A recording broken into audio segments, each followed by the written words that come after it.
5 तारखेला संघाचा कार्यक्रम अमरावतीत होत आहे आणि त्या कार्यक्रमाला आई साहेबांना निमंत्रण भेटलेलं आहे.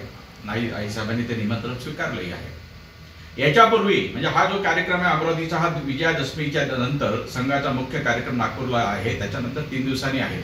परंतु मुख्य कार्यक्रमाला यापूर्वी आदरणीय दिवंगत रिपब्लिकन पक्षाचे नेते बॅरिस्टर राजाभाऊ खोब्रागडे हे सुद्धा उपस्थित राहिलेले आहे. मुख्य कार्यक्रमाला नागपूरच्या दादासाहेब गवई सुद्धा उपस्थित राहिलेले आहे. त्यामुळे आईसाहेबांनी त्याचं निमंत्रण दिलेलं आहे. आणि तसेही गवई परिवाराचे पक्षविरहित असे संबंध आहेत. त्या काळामध्ये गवई साहेबांचे अटल बिहारी वाजपेयी आणि इंदिरा गांधी यांचे अतिशय जवळचे संबंध होते. विदर्भाचे नेते, महाराष्ट्राचे नेते दिवंगत गंगाधरजी फडणवीस विदर्भाचे असल्यामुळे आणि विधान परिषदेचे सदस्य असल्यामुळे दोघांचे ते एवढे घनिष्ठ संबंध होते की भावाभावाचे संबंध होते. परंतु विचारधारा त्यांची नेहमी वेगळी राहिली. तेव्हा एखाद्या कार्यक्रमाला गेलं की आपली विचारधारा बदले असं मुळीच नाही. एकमेकांच्या कार्यक्रमात गेलं पाहिजे अशा मताचा मी आहे.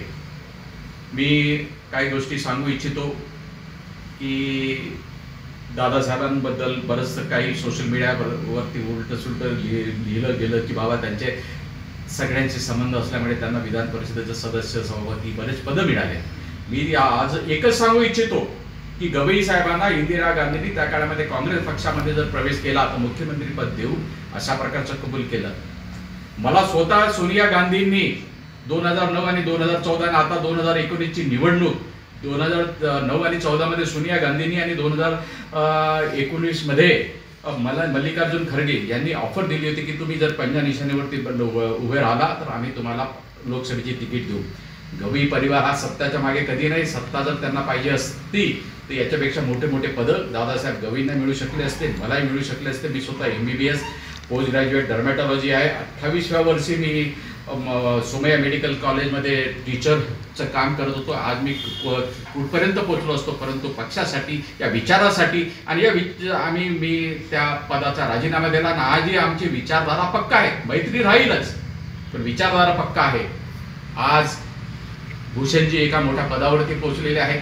गवई साहेबांचे जे काही विरोधक होते त्यांच्या पोटात दुखतंय आणि त्याच्यामुळे उलट्या सुलट्या ज्या सोशल मीडियावरती जे काही लिहिलं जाते ते गवई साहेबांचे विरोधक मुद्दामून भूषणजी मोठ्या पदावरती गेल्यामुळे त्यांच्या पोटात दुखत असल्यामुळे ते करीत आहेत. तेव्हा ही काही उलट्या सुलट्या होत आहेत पण काही पॉझिटिव्ह रिॲक्शन सुद्धा आहे. त्याच्यामुळे मी त्याच्याकडे फारसं दुर्लक्ष करतोय. मी आई साहेबांना तर सांगेल की अजून आई साहेबांनी निर्णय घेतलेला आहे. तुम्ही कोणताही निर्णय घ्या, एक मुलगा म्हणून आणि रिपब्लिकन पार्टी ऑफ इंडियाच्या सरचिटणीस म्हणून मी खंबीरपणे त्यांच्या पाठीमागे उभा राहील. कारण की सोशल मीडियामध्ये पॉझिटिव्ह निगेटिव्ह होत राहते, लोक करत राहतात. मला काही त्याच्यावरती जास्त बोलायचं नाही, बोलता येईल पण अजून त्याच्याबद्दल दुर्लक्षच करणं बरोबर राहील. आणि माझं बाईट संपवण्यापूर्वी मी एकच सांगतो की दादासाहेब गवई आणि अटल बिहारी वाजपेयी यांचे अतिशय जवळचे संबंध होते. किंबहुना किंवा ते इंटरनॅशनल कॉन्फरन्सला जायचं ते एका रूममध्ये, त्या काळामध्ये असे प्रत्येक लीडर वेगवेगळे रूम घेत नव्हते, दोघांना मिळून एक रूम घ्यायला लागत होती. रूम शेअर करत होते. एका बेडवरती अटल बिहारी वाजपेयी, दुसऱ्या बेडवरती दादासाहेब गवई असे संबंध होते. परंतु जेव्हा अटल बिहारी वाजपेयींना पंतप्रधानांचं जेव्हा पंतप्रधान टिकण्यासाठी जे मत लागत होतं गवई साहेबांनी ते पद दिलं नाही. पण त्याही पलीकडे नंतर अटल बिहारी वाजपेयी आले. दीक्षाभूमीला जेव्हा गवई साहेबांनी बोलावलं तेव्हा अटल बिहारी वाजपेयी आले आणि ते अरेतुरे गवई साहेबांना म्हणाले की ते त्यांचे संबंध जसे असल्यामुळे ते अरेतुरे म्हणायचे.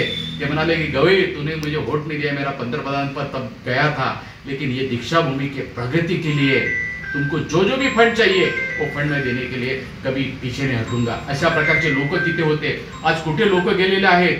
व्यक्तिगत संबंध आणि विचारधारा ही वेगळी असते. आमची विचारधारा कायम आहे. सर्व धर्म समभाव, सर्व धर्म जो पक्ष घेईल त्याच्यासोबत आम्ही कालही होतो, आजही आणि उद्याच राहील. पण व्यक्तिगत संबंध आपण कायम ठेवले पाहिजे या मताशी मी बिलकुल पक्का आहे.